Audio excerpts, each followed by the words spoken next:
بالله من الشيطان الرجيم. بسم الله الرحمن الرحيم. يا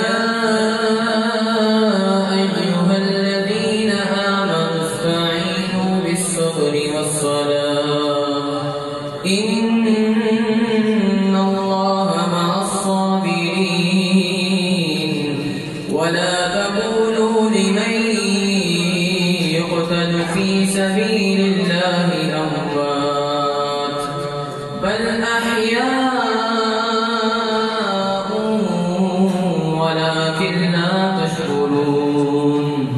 ولنبلونكم بشيء من الخوف والجوع ونقص من الأموال والأنفس والثمرات وبشر الصابرين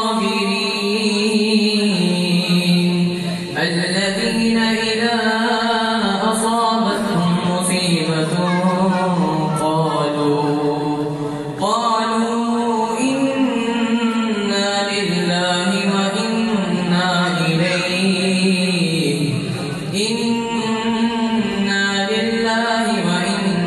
إليه راجعون. أولئك عليهم صلوات من ربهم ورحمة وأولئك